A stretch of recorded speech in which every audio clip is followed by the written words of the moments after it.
may have said this before, but in real estate, do you know what the word is? Do you know what the word is for real estate? Location, location, location. Aline was just mounting it right as I was saying. She knew that. If you're a real estate agent, or you're still real estate, or you're looking for a real estate, it's location, location, location. When you're reading, and when the funny part, yeah, bro, come on. when you're reading the scriptures, it's context, context, context. Now, it's one thing to read the passage. It's one thing to think about the time of day. It's one thing to think about where they are geographically, physically. Are they in a house? Are they by the water? Are they in a boat? But it's also very important to see what happens before your passage and what's happening after. Because the gospel writers have all these stories to choose from. Yet they can't write all of them, so they put in some of them. And when they put some of them in, it's not just the passage that's important, but it's what's around it as well. Okay? Are we tracking? I'll show you what I mean. Right before, we're going to look at the triumphal entry today, and right before that is the parable of the talents. Okay? Can you do my turn? Just, I don't know why it's ringing just a little bit. Parable of the talents, the 10 talents. Remember, Jesus gives some workers some money to invest with them, and he leaves, and when he comes back, he wants to know what they've done with it. And there's many implications with this, but we are stewards of all that God has given us. Nothing we have, this is key, nothing we have is ours. Well, you do is the work for it, we got paid for it. It's not yours. Don't ask God to prove that to you, because he can take it away at any time. Financial security is an oxymoron. That means it does not make sense, because it can go like that. So leading up to the triumphal entry, you have the parable of the 10 talents. Right after the triumphal entry, Jesus goes to the temple and he's going to scold the religious leaders to say, why have you made my house a den of robbers or a den of thieves where you rip people off? Because it's supposed to be a house of prayer. So think about this. The 10 talents leading into the triumphal entry, we can think about it like this. What are we doing with what God has given us? How are we honoring him and advancing his kingdom with what he's given us? And afterwards, how are we relating to him? Specifically, you think about this. What we receive from God in stewardship issues tests the faithfulness of our finances, therefore our hearts. And afterwards, the situation with the temple and the prayer is a test of our devotion to him, our worship of him. Now that's going to be very important, especially the last one, for our passage today. Very familiar passage. Very familiar passage. So Luke 19 and verse 28. After Jesus had said this, said what? Told them all about the parable of the talents. He's going to Jerusalem. Verse 29. As he approached Bethphage and Bethany, at the hill called the Mount of Olives, he sent 2 of his disciples ahead, saying to them, go to the village ahead of you, and as you enter it, you will find a colt there, which no one has ever ridden.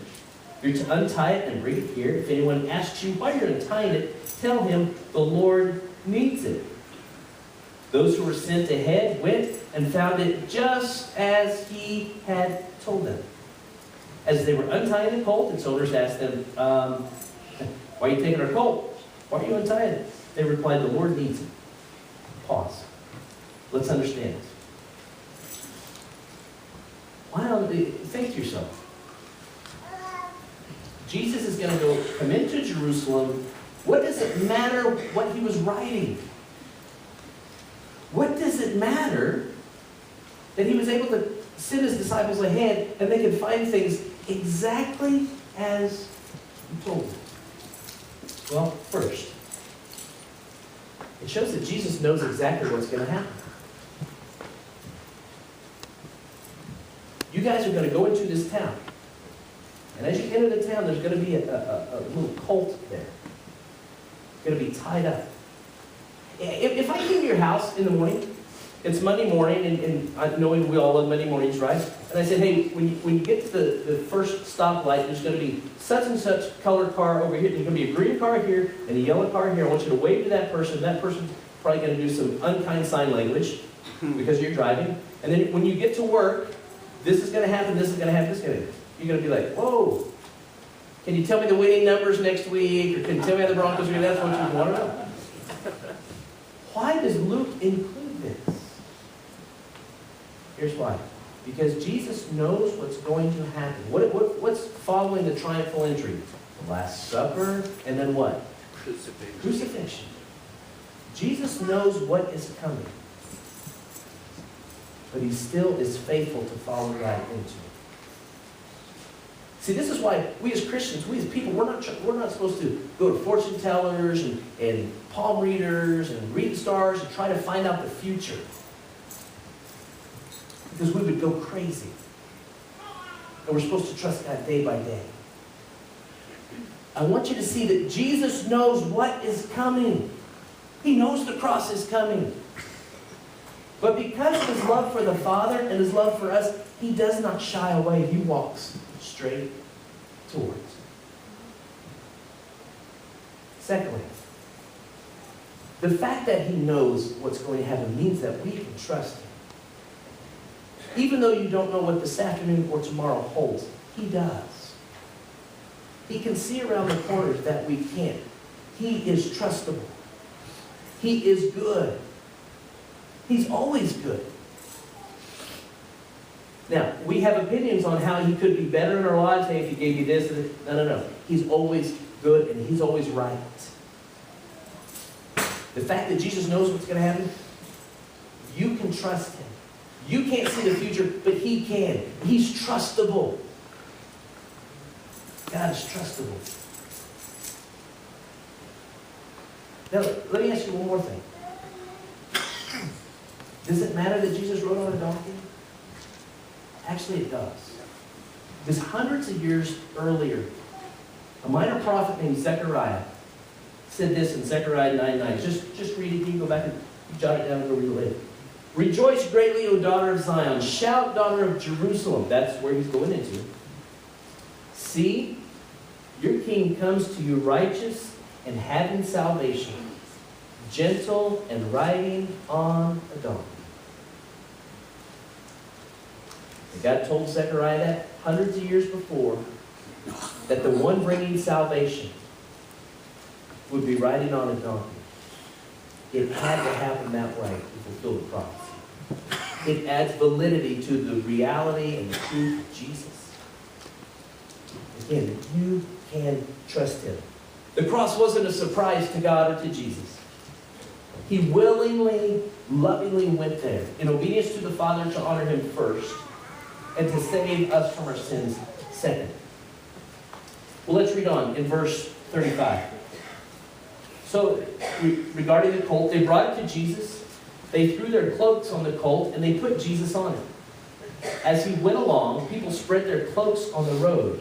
When he came near the place where the road goes down the Mount of Olives, the whole crowd of disciples began to joyfully praise God in loud voices for all the miracles they had seen. Blessed is the King who comes in the name of the Lord.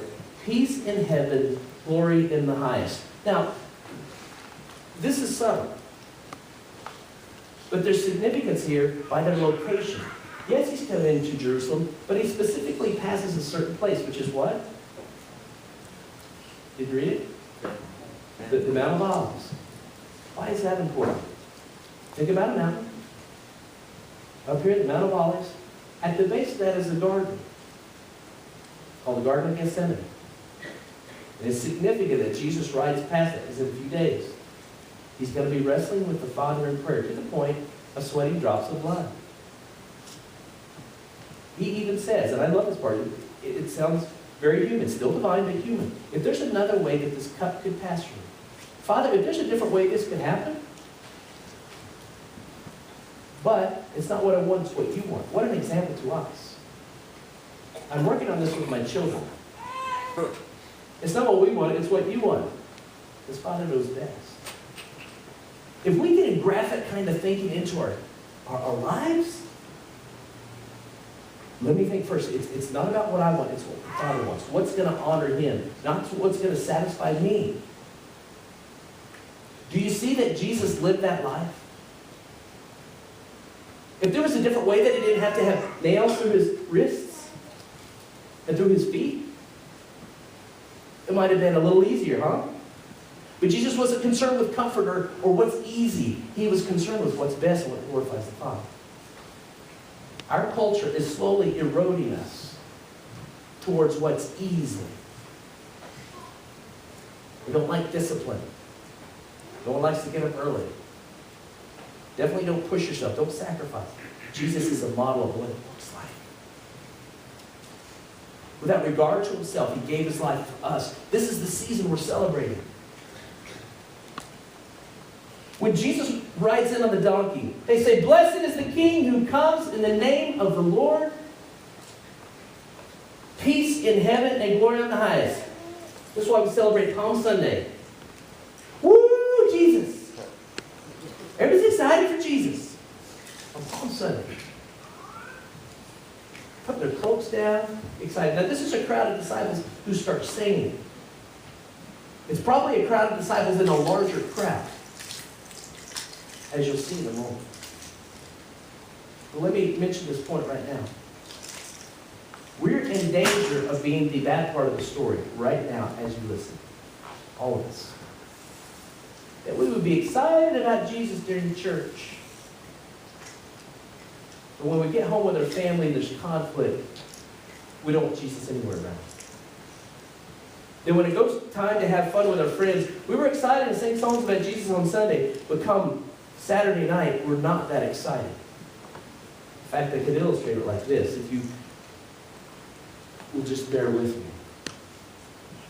Jesus, it was great spending time with you. I'm learning so much. I'm so excited, Jesus, that we're friends, we're walking together.